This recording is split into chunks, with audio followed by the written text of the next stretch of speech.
ನಾವು PHP functions ಅಂದ್ರೆ ಏನು ಅಂತ ನೋಡಿದ್ವಿ. ಸೊ PHP ಫಂಕ್ಷನ್ಸ್ ಅಂತ ಅಂದ್ರೆ ಏನು, ಫಂಕ್ಷನ್ಸ್ ಹೆಂಗ್ ಕಾಲ್ ಮಾಡ್ತಾರೆ, ಫಂಕ್ಷನ್ಸ್ ನ ಹೆಂಗ್ ಡಿಫೈನ್ ಮಾಡ್ತಾರೆ ಎಲ್ಲ ನೋಡಿದ್ವಿ. So what is functions? So in the previous class ಅಲ್ಲಿ ನಾನು ಹೇಳ್ದಂಗೆ function is a set of instructions to do particular task, to perform a particular task. ಒಂದು ಪರ್ಟಿಕ್ಯುಲರ್ ನ ಟಾಸ್ಕ್ ಮಾಡೋದಕ್ಕೆ ನಾವು ಮಲ್ಟಿಪಲ್ ಇನ್ಸ್ಟ್ರಕ್ಷನ್ಸ್ ನ ಬರಿತೀವಿ. ಸೊ ಅದನ್ನೇ ನಾವು ಏನಂತ ಕರಿತೀವಿ ಅಂತಂದ್ರೆ ಫಂಕ್ಷನ್ಸ್ ಅಂತ ಕರಿತೀವಿ. ಸಿಂಟ್ಯಾಕ್ಸ್ ಆಫ್ ಫಂಕ್ಷನ್ಸ್ ನ ನಿಮ್ಗೆ ಬರ್ತಿದ್ವಿ. Function, name of the function, then open bracket, close bracket ಮತ್ತೆ open curly braces, close curly braces. So ಇಲ್ಲಿ ನಾವು ಬಾಡಿ ಆಫ್ ದ ಫಂಕ್ಷನ್ ಏನಿದೆ ಅನ್ನೋದನ್ನ ಬರಿತೀವಿ. then ಡೆಫಿನೇಷನ್ ಮತ್ತೆ ಡಿಕ್ಲರೇಷನ್ ಆಫ್ ಫಂಕ್ಷನ್ಸ್, ಫಂಕ್ಷನ್ಸ್ ನ ಹೆಂಗ್ ಕಾಲ್ ಮಾಡ್ತೀವಿ ಅಥವಾ ಫಂಕ್ಷನ್ ಗೆ ವ್ಯಾಲ್ಯೂನ ಹೆಂಗೆ ರಿಟರ್ನ್ ಮಾಡ್ತೀವಿ ಅನ್ನೋದನ್ನ ಎಸ್ಟರ್ಡೇ ಕ್ಲಾಸ್ ಅಲ್ಲಿ ನೋಡಿದ್ವಿ. ಸೊ ಇವತ್ತು ಫಂಕ್ಷನ್ಸ್ ಗೆ ಹೆಂಗೆ ಪ್ಯಾರಾಮೀಟರ್ ನ ಪಾಸ್ ಮಾಡ್ತಾರೆ ಅಂತ, function with parameters.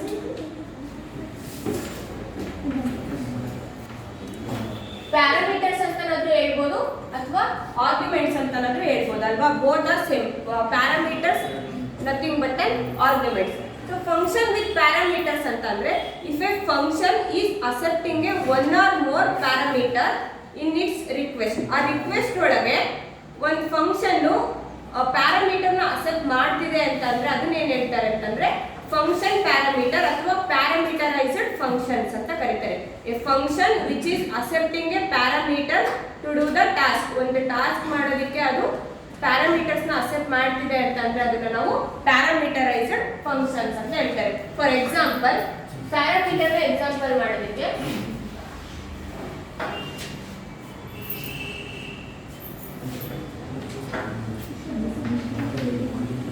Function some ಅಂತ ಬಂದು ತಗೊಂಡ್ರೆ, ಸಮ್ ಅನ್ನೋದು is a function name.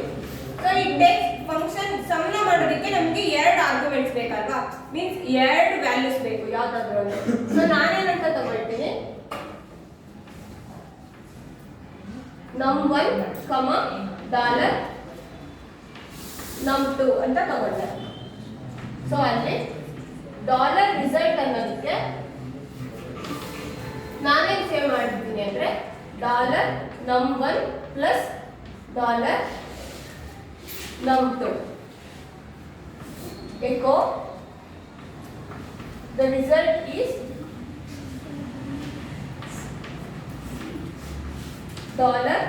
$result. ಓಕೆನಾ? ಇದಕ್ಕೆ ಈ ಸಮ್ಮಿಗೆ ನಾನು ಇವಾಗ ವ್ಯಾಲ್ಯೂಸ್ ನ ಪಾಸ್ ಮಾಡಬೇಕು. ಸೊ ಫಂಕ್ಷನ್ ನ ಹೆಂಗ್ ಕಾಲ್ ಮಾಡೋದು, ಫಂಕ್ಷನ್ ನ ಹೆಂಗ್ ಕಾಲ್ ಮಾಡ್ತೀವಿ ಅಂತಂದ್ರೆ some 2, 3. Outside the function I am calling the function sum. So function name num ಹೆಂಗ್ ಕಾಲ್ ಮಾಡ್ತಿದ್ದೀನಿ ಅಂತಂದ್ರೆ ಸಮ್ ಒಳಗೆ ನಾನು ಏನ್ ಪಾಸ್ ಮಾಡ್ತಿದ್ದೀನಿ ಅಂದ್ರೆ 2, 3 ನ ಪಾಸ್ ಮಾಡ್ತಿದ್ದೀನಿ. ಸೊ ದಿಸ್ ಸಮ್ ಅಂತ ಕಾಲ್ ಆದ ತಕ್ಷಣನೇ ಆ ಫಂಕ್ಷನ್ ಎಲ್ಲಿ ಹಿಟ್ ಆಗುತ್ತೆ ಅಂತಂದ್ರೆ ಫಂಕ್ಷನ್ ಸಮ್ ಗೆ ಬರುತ್ತೆ. ಸೊ ಫಂಕ್ಷನ್ ಸಮ್ ಒಳಗೆ num1 is nothing but 2, num2 is nothing but 3. I am passing the parameters 2 and 3 to the original function sum. ಅವಾಗ ಏನಾಗುತ್ತೆ, ಇವಾಗ ರಿಸಲ್ಟ್ ಈಗ ಬಂತು $num1 plus num2 is nothing but result ಎಷ್ಟು ಬಂತು ಇವಾಗ 2 plus 3 5. ಸೊ ಔಟ್ಪುಟ್ ರಿಸಲ್ಟ್ ಅಲ್ಲಿ the result is dollar result ಅಲ್ಲಿ ಇವಾಗ ಏನಿದೆ ಔಟ್ಪುಟ್ 5 ಅಂತ ಪ್ರಿಂಟ್ ಆಗುತ್ತೆ. This is how parameter functions work. Parameter function, these are all the parameters and this is what function. If a function accepting a parameter, it may be a 2 or more function ಅಥವಾ single parameter ಆಗಿರಬಹುದು, anything. If suppose it a function accepting a parameter, then it is called a parameterized function. So parameterized function, explain functions and its types ಅಂತ ಕೇಳಿದ್ರೆ first ಒಂದು parameterized function ಬರೀಬೇಕು, then function returning a value, another one function by passing a reference ಅಂತ ಹೇಳ್ತೀವಿ. So this is a first one, function with a parameter. Function with a parameter ಅಲ್ಲಿ ಏನಾದ್ರು doubt ಇದೆನಾ?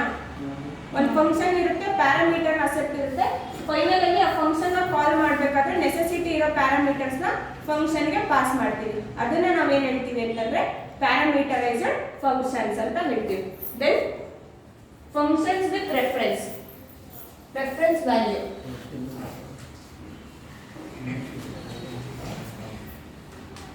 Reference ಅಂತ function with reference ಅಂತಂದ್ರೆ what is reference? Reference ಅಂತ ಅಂದ್ರೆ ಏನ್ ಹೇಳ್ಬೋದು? ಅದೇ ಹಂಗನ್ program in the sense of programming term ಅಲ್ಲಿ ರೆಫರೆನ್ಸ್ ಅಂತ ಅಂದ್ರೆ ಏನ್ ಹೇಳ್ಬೋದು? ಫಾರ್ ಎಕ್ಸಾಂಪಲ್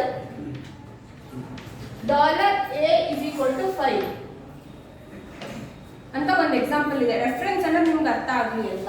ಇಲ್ಲಿ ನಾನು ಸಮ್ ಅನ್ನೋದು ಒಂದು ಫಂಕ್ಷನ್ ಕಾಲ್ ಮಾಡಿದ್ದೆ ಅನ್ಕೊಳ್ಳಿ. ಇಲ್ಲಿ ನಾನು 5 ನೇ ಪ್ಯಾರಾಮೀಟರ್ ಆಗಿ ಕಳಿಸಿದ್ರೆ ಅದೇನಾಗುತ್ತೆ ಅಂದ್ರೆ ಪ್ಯಾರಾಮೀಟರೈಸ್ಡ್ ಫಂಕ್ಷನ್ ಆಯ್ತು. ಬಟ್ ನಾನು ಇಲ್ಲಿ 5 ನ ಕಳಿಸೋದು ಆಕ್ಚುಯಲ್ ವ್ಯಾಲ್ಯೂ ಇರೋದು ಎಷ್ಟಪ್ಪ ನಮ್ಮ ಹತ್ರ? 5. ನಮಗೆ ರಿಸಲ್ಟ್ ಅಲ್ಲಿ ನನಗೆ ಕಳಿಸಬೇಕಾಗಿರೋ ವ್ಯಾಲ್ಯೂ ಎಷ್ಟು? 5. ಬಟ್ ನಾನು 5 ನ ಕಳಿಸಲ್ಲ. 5 ನ $a ಅನ್ನೋದಕ್ಕೆ ಅಸೈನ್ ಮಾಡಿಕೊಂಡು ಈ $a ನ ಪಾಸ್ ಮಾಡ್ತೀನಿ ಸಮ್ ಒಳಗೆ. What it then a is what? It is a reference of 5. 5 a ಒಳಗೂ ಕೂಡ ಏನಿದೆ ವ್ಯಾಲ್ಯೂ 5 ನೇ ಇದೆ. ಅದ್ರ ಬದಲಿ ಡೈರೆಕ್ಟ್ ಆಗಿ ನಾನು 5 ನ ಕಳಿಸೋದ್ರ ಬದಲಿ ರೆಫರೆನ್ಸ್ ನ ಕಳಿಸ್ಕೊಳ್ತಿದ್ದೀನಿ. $a is a reference of 5 ಅಂತಾನೆ ಹೇಳ್ಬೋದು. ರೆಫರೆನ್ಸ್ ಕಳಿಸೋದ್ರಿಂದ ಏನ್ ಅಡ್ವಾಂಟೇಜ್ ಆಗುತ್ತೆ ಅಥವಾ ಏನ್ ಡಿಸ್ಅಡ್ವಾಂಟೇಜ್ ಆಗ್ಬೋದು? What is the advantage or disadvantage when we sending a reference? Reference ವ್ಯಾಲ್ಯೂನ ಸೆಂಡ್ ಮಾಡೋದ್ರಿಂದ ಏನ್ ಅಡ್ವಾಂಟೇಜ್ ಆಗ್ಬೋದು ಅಥವಾ ಡಿಸ್ಅಡ್ವಾಂಟೇಜ್ ಆಗ್ಬೋದು? ಆರ್ ಆಕ್ಚುಯಲ್ ವ್ಯಾಲ್ಯೂನ ಸೆಂಡ್ ಮಾಡೋದ್ರಿಂದ ಏನ್ ಅಡ್ವಾಂಟೇಜ್ ಆಗ್ಬೋದು ಡಿಸ್ಅಡ್ವಾಂಟೇಜ್ ಆಗ್ಬೋದು? ಇನ್ ಕೇಸ್ ಸಿಚುವೇಶನ್ ಹೇಳ್ತೀನಿ ನೋಡಿ. ಏನ್ ಸಿಚುವೇಶನ್ ಅಂದ್ರೆ in case if we know when the value is changes. For example we know variable always change its values ಅಲ್ವಾ? ನಾವು ಕಾನ್ಸ್ಟೆಂಟ್ ಆಗಿ ಡಿಫೈನ್ ಮಾಡಿದ್ವಿ ಅಂದ್ರೆ ಮಾತ್ರ ವ್ಯಾಲ್ಯೂಸ್ ನ ಚೇಂಜ್ ಮಾಡಕ್ ಆಗಲ್ಲ. ವ್ಯಾಲ್ಯೂಸ್ ಚೇಂಜ್ ಮಾಡಕ್ ಆಗಲ್ಲ ಅನ್ನೋ ಕೇಸಲ್ಲಿ ನಾವು ಕಾನ್ಸ್ಟೆಂಟ್ಸ್ ನ ಸೆಂಡ್ ಮಾಡ್ತೀವಿ. ಇನ್ ದ ಸೆನ್ಸ್ ಕಾನ್ಸ್ಟೆಂಟ್ಸ್ ನ ಸೆಂಡ್ ಮಾಡ್ತಿದೀವಿ ಅಂತಂದ್ರೆ ಆಕ್ಚುಯಲ್ ವ್ಯಾಲ್ಯೂಸ್ 5 ಇತ್ತು ಅಂದ್ರೆ 5, 3 ಇತ್ತು ಅಂದ್ರೆ 3 ನ ಸೆಂಡ್ ಮಾಡ್ತೀವಿ. ಬಟ್ ರೆಫರೆನ್ಸ್ ಕೇಸಲ್ಲಿ ಹೆಂಗಾಗುತ್ತೆ ಅಂದ್ರೆ ವೇರಿಯೇಬಲ್ ನ ಸೆಂಡ್ ಮಾಡ್ತಿದ್ದಾರೆ ಅಂದ್ರೆ ಯಾವುದೋ ಒಂದು ಕೇಸಲ್ಲಿ 5 ಇದ್ದಿದ್ದ ನಾನು 8 ಆಗಿ ಮಾಡಬೇಕಾಗಿರುತ್ತೆ. We know that in the future this value may be changes ಅಂತ. ಸೊ ವ್ಯಾಲ್ಯೂ ಚೇಂಜಸ್ ಮಾಡ್ತಿದೀವಿ ಅನ್ನೋ ಕೇಸಲ್ಲಿ ನಾವು ರೆಫರೆನ್ಸ್ ನ ಯೂಸ್ ಮಾಡ್ಕೊಳ್ತೀವಿ. ರೆಫರೆನ್ಸ್ ನ ಯೂಸ್ ಮಾಡ್ಕೊಂಡಾಗ ಫಾರ್ ಎಕ್ಸಾಂಪಲ್ $a ಅನ್ನೋದಕ್ಕೆ ನಾನು ಇಲ್ಲಿ 5 ಕೊಟ್ಟು ಒಂದು ಸಮ್ ಅಂತ ಒಂದು ಫಂಕ್ಷನ್ ಇದೆ. ನಾನು ಇಲ್ಲಿ $a ನ ಕಳಿಸಿದ್ದೀನಿ. $a ವ್ಯಾಲ್ಯೂ ಎಷ್ಟಿದೆ ಇವಾಗ? 5 ಇದೆ. ಪ್ರೋಗ್ರಾಮ್ ಎಲ್ಲ ಮಿಡಲ್ ಅಲ್ಲಿ ರನ್ ಆಗ್ತಾನೆ ಇರುತ್ತೆ. a ವ್ಯಾಲ್ಯೂ 5 ಇದೆ. ಅಸೈನ್ ಇಟ್ಕೊಂಡು a ನ ತಗೊಂಡು ರನ್ ಆಗ್ತಾ ಇರುತ್ತೆ. ಅದು ಎನಿ ಒಂದು ಕೇಸಲ್ಲಿ ಡೆವಲಪರ್ ಏನ್ ಮಾಡ್ಬಿಡ್ತಾನೆ ಆ 5 ನ 8 ಮಾಡ್ಬಿಡ್ತಾನೆ. 8 ಮಾಡ್ತಾನೆ. ಸೊ ಅವಾಗ $a ವ್ಯಾಲ್ಯೂ ಇಲ್ಲಿ ಎಷ್ಟಾಗಿರುತ್ತೆ? 8 ಆಗಿರುತ್ತೆ. 5 ಇದ್ದು ಆಟೋಮೆಟಿಕಲಿ ಇಮಿಡಿಯೇಟ್ಲಿ 8 ಗೆ ಕನ್ವರ್ಟ್ ಆಗಿರುತ್ತೆ. Can we take this is an advantage also disadvantage also ಅಲ್ವಾ? ಅಡ್ವಾಂಟೇಜ್ ಎಲ್ಲಾಗುತ್ತೆ ಅಂದ್ರೆ ವ್ಯಾಲ್ಯೂಸ್ ನಮಗೆ ಚೇಂಜ್ ಆಗೋದು ನೆಸೆಸಿಟಿ ಇರುತ್ತೆ. ಗೊತ್ತಿದ್ದು ಚೇಂಜ್ ಮಾಡಿದ್ರೆ it is advantage. In case ಗೊತ್ತಿಲ್ಲದೇನೆ ನಾವು ರೆಫರೆನ್ಸ್ ವ್ಯಾಲ್ಯೂನ ಚೇಂಜ್ ಮಾಡಿದ್ವಿ ಅಂದ್ರೆ it may changes in the actual values also. So reference what is function reference ಅಂತಂದ್ರೆ ಅಥವಾ ರೆಫರೆನ್ಸ್ ಫಂಕ್ಷನ್ ಅಂತಂದ್ರೆ ಏನು ಅಂದ್ರೆ the value of actual parameter is never pass to the function. Instead of those its reference is send to the function. Actual ವ್ಯಾಲ್ಯೂನ ಸೆಂಡ್ ಮಾಡೋದ್ರ ಬದಲಿ ಆ ಫಂಕ್ಷನ್ ನ ರೆಫರೆನ್ಸ್ ನ ನಾವು ಸೆಂಡ್ ಮಾಡ್ತಿದೀವಿ ಅಂತಂದ್ರೆ ಅದನ್ನ ಏನಂತ ಕರೀತಾರೆ ಅಂದ್ರೆ ಫಂಕ್ಷನ್ಸ್ ಬೈ ರೆಫರೆನ್ಸ್ ಅಂತ ಕರೀತಾರೆ. ಸೊ ಅದಕ್ಕೆ ಎಕ್ಸಾಂಪಲ್ ಫಂಕ್ಷನ್ ಬೈ ರೆಫರೆನ್ಸ್ ಗೆ ಎಕ್ಸಾಂಪಲ್ ಹೇಗೆ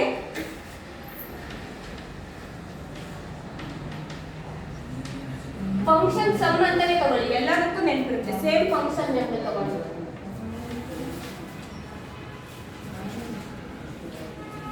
$num1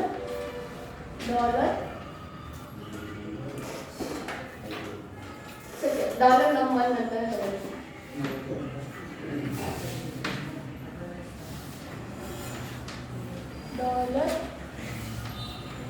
$num1 plus plus equal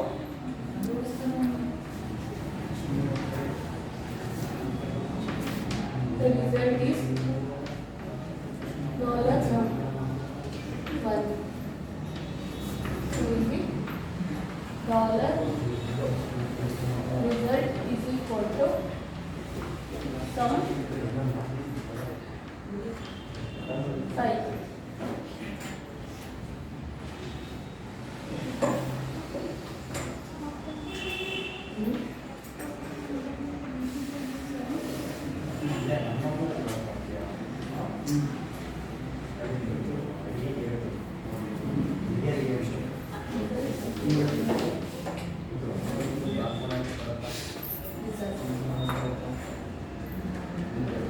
ಓಕೆನಾ? ಸೊ ಈ ಫಂಕ್ಷನ್ ಒಳಗೆ ನೋಡಿ ನಾನು ಸಮ್ ಅಂತ ಒಂದು ಫಂಕ್ಷನ್ ಬರ್ಕೊಂಡಿದ್ದೀನಿ. ಆ ಫಂಕ್ಷನ್ ಒಳಗೆ ಬಂದಿರುವಂತ ನಂಬರ್ ವ್ಯಾಲ್ಯೂನ ಇನ್ಕ್ರಿಮೆಂಟಿಂಗ್ ಬೈ 1 ಪ್ರತಿ ಸಲ ಆ ನಂಬರ್ನ ನಾನು ಏನ್ ಮಾಡ್ತಿದ್ದೀನಿ ಅಂದ್ರೆ ಇನ್ಕ್ರಿಮೆಂಟ್ ಮಾಡಿಬಿಟ್ಟು ಆ ರಿಸಲ್ಟ್ ನ ಪ್ರಿಂಟ್ ಮಾಡ್ತಿದ್ದೀನಿ. ದ ರಿಸಲ್ಟ್ ಈಸ್ ಅಂತ.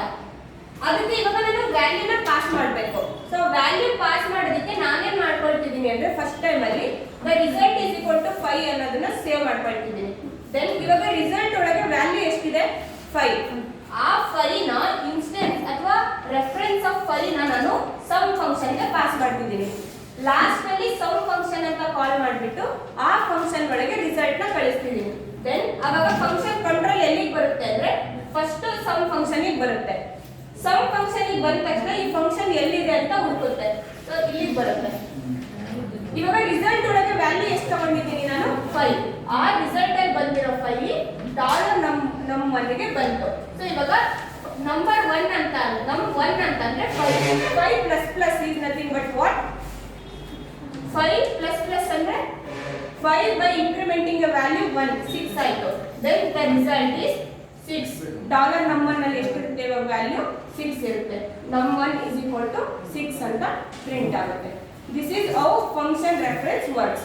ಪ್ಯಾರಾಮೀಟರ್ ಫಂಕ್ಷನ್ ಒಳಗಾದ್ರೆ ಏನ್ ಮಾಡ್ತಿದ್ವಿ ಡೈರೆಕ್ಟ್ ರಿಸಲ್ಟ್ ಅನ್ನೋದನ್ನ ತಗೊಳ್ತಿರ್ಲಿಲ್ಲ. ಇಲ್ಲೇ 5 ಅನ್ನೋದನ್ನ ಡೈರೆಕ್ಟ್ ಆಗಿ ಕಳಿಸ್ಕೊಳ್ತಿದ್ದೆ. ಬಟ್ ರೆಫರೆನ್ಸ್ ಆಗಿರೋದ್ರಿಂದ ನಾನು ಡಾಲರ್ ರಿಸಲ್ಟ್ ಅನ್ನೋದೊಂದು ವೇರಿಯೇಬಲ್ ನ ತಗೊಂಡು ಅದಕ್ಕೆ ವ್ಯಾಲ್ಯೂ ತಗೊಂಡು ಇದ್ರ ರೆಫರೆನ್ಸ್ ನ ಸಮ್ ಫಂಕ್ಷನ್ ಗೆ ಪಾಸ್ ಮಾಡ್ತೀನಿ. This is how reference functions work. ಓಕೆನಾ? ಪ್ಯಾರಾಮೀಟರ್ ಫಂಕ್ಷನ್ ಮತ್ತೆ ರೆಫರೆನ್ಸ್ ಫಂಕ್ಷನ್ ಅಲ್ಲಿ ಏನಾದರೂ ಡೌಟ್ ಇದೆನಾ? ಏನಾದರೂ ಕನ್ಫ್ಯೂಷನ್ ಇದೆನಾ? ಇಲ್ಲ. Then function returning a value.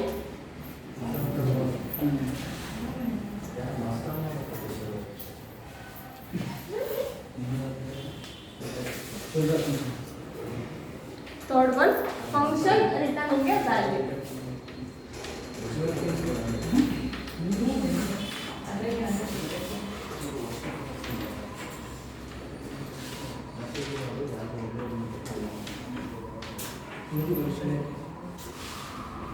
ಓಕೆನಾ? ಫಂಕ್ಷನ್ ರಿಟರ್ನಿಂಗ್ ವ್ಯಾಲ್ಯೂ ಅಂತಂದ್ರೆ ಇಫ್ ನಾನು ಪ್ರೀವಿಯಸ್ ಕ್ಲಾಸ್ ಅಲ್ಲಿ ಹೇಳಿದಂಗೆ function always returns a value. ಆ ಫಂಕ್ಷನ್ ಬಂದಿರೋ ಫೈನಲ್ ಔಟ್ಪುಟ್ ವ್ಯಾಲ್ಯೂನ ರಿಟರ್ನ್ ಮಾಡುತ್ತೆ. ಅಂದ್ರೆ ಫಾರ್ ಎಕ್ಸಾಂಪಲ್ ಇವಾಗ ನಂಬರ್ 5 ಅಂತ ನಾನು ಹೇಳಿದೆ ಅಂತಂದ್ರೆ ವಿತಿನ್ ದ ಫಂಕ್ಷನ್ ಒಳಗೆ ಅಥವಾ ಔಟ್ ಆಫ್ ದಿ ಫಂಕ್ಷನ್ ಹೊರಗೂ ಕೂಡ ಆ ಫಂಕ್ಷನ್ ಇಂದ ರಿಸಲ್ಟ್ ನ ನಾವು ಗೆಟ್ ಮಾಡಬಹುದು. Function it should returning some value ಅಂತ ಹೇಳ್ತಿದೆ ಅಂತಂದ್ರೆ if the function returning some value ಅಂತ ಅಂದ್ರೆ ಅದನ್ನ ನಾವು ಫಂಕ್ಷನ್ ರಿಟರ್ನಿಂಗ್ ವ್ಯಾಲ್ಯೂ ಅಂತ ಹೇಳ್ತಾರೆ. ಫಾರ್ ಎಕ್ಸಾಂಪಲ್ ಅದಕ್ಕೆ ಫಂಕ್ಷನ್ ರಿಟರ್ನ್ ವ್ಯಾಲ್ಯೂ ಅಂತಾನೆ ತಗೊಳ್ಳಿ.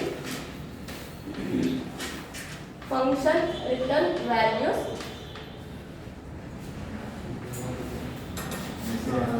ಇದೊಂದು ಮೆಸೇಜ್ ನಂಬರ್ ತಗೊಳ್ಳಿ. ನಮಗೆ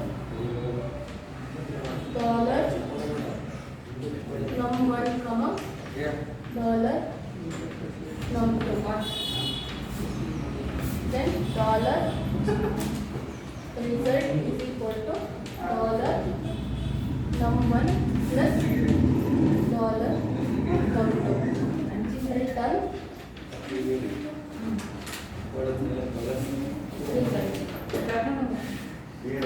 ಓಕೆನಾ? ಸೊ ಪ್ರೀವಿಯಸ್ ಅದೆರಡು ಫಂಕ್ಷನ್ ಅಲ್ಲಿ ನಾವು ವ್ಯಾಲ್ಯೂನ ರಿಟರ್ನ್ ಮಾಡಿದ್ವಾ? ಇಲ್ಲ, ರಿಟರ್ನ್ ಮಾಡಿಲ್ಲ. ಇಲ್ಲೇ ಎಕೋ ಸ್ಟೇಟ್ಮೆಂಟ್ ಹಾಕೊಂಡ್ಬಿಟ್ಟು ನಾನೇನ್ ಮಾಡ್ತಿದ್ದೆ ಅಂದ್ರೆ ವ್ಯಾಲ್ಯೂನ ಡಿಸ್ಪ್ಲೇ ಮಾಡ್ತಿದ್ದೆ. ಆ ಕೇಸ್ ಅಲ್ಲಿ ನನಗೆ ವ್ಯಾಲ್ಯೂ ಔಟ್ಸೈಡ್ ದ ಫಂಕ್ಷನ್ ಸಿಕ್ತಿತ್ತಾ? Outside the function that value is never readed ಅಥವಾ ನೆವರ್ ರೆಕಾರ್ಡೆಡ್. ಆ ಔಟ್ಸೈಡ್ ದ ಫಂಕ್ಷನ್ ಒಳಗೆ ಆ ವ್ಯಾಲ್ಯೂ ನಮಗೆ ರೆಕಾರ್ಡ್ ಆಗ್ತಿರ್ಲಿಲ್ಲ. ಆ ಕೇಸಲ್ಲಿ ಏನ್ ಮಾಡಿದ್ರು ಅಂದ್ರೆ ಫಂಕ್ಷನ್ ರಿಟರ್ನಿಂಗ್ ವ್ಯಾಲ್ಯೂಸ್ ನ ಇಂಟ್ರೊಡ್ಯೂಸ್ ಮಾಡಿದ್ರು. ಸೊ ಫಂಕ್ಷನ್ ರಿಟರ್ನಿಂಗ್ ವ್ಯಾಲ್ಯೂ ಮಾಡಿದಾಗ ಈ ರಿಸಲ್ಟ್ ಫಂಕ್ಷನ್ ನ ಅದು ಈ ಫಂಕ್ಷನ್ ರಿಟರ್ನ್ ಮಾಡ್ತಿದೆ. ರಿಟರ್ನ್ ರಿಸಲ್ಟ್ ಮಾಡಿದಾಗ ಆ ಫಂಕ್ಷನಿಂಗ್ ವ್ಯಾಲ್ಯೂನ ನಾವು ಹೊರಗೆ ಕೂಡ ಫೆಚ್ ಮಾಡಬಹುದು. ಹಿಂಗೆ ಅಂತಂದ್ರೆ ಇವಾಗ ಫಂಕ್ಷನ್ ರಿಟರ್ನ್ ವ್ಯಾಲ್ಯೂಗೆ ನಾನು ವೇರಿಯೇಬಲ್ ನ ಪಾಸ್ ಮಾಡಬೇಕು. ಅದಕ್ಕೆ ನಾನು ಇನ್ನೊಂದು ಹೊಸ ತಗೊಳ್ತೀನಿ, ಡಾಲರ್ ರಿಟರ್ನ್ ವ್ಯಾಲ್ಯೂ ಅನ್ನೋದಕ್ಕೆ ಫಂಕ್ಷನ್ ರಿಟರ್ನ್ ವ್ಯಾಲ್ಯೂಗೆ 2 ನಂಬರ್ ಪಾಸ್ ಮಾಡ್ತೀನಿ. ರಿಟರ್ನ್ ವ್ಯಾಲ್ಯೂ ಅನ್ನೋದು ಫಂಕ್ಷನ್,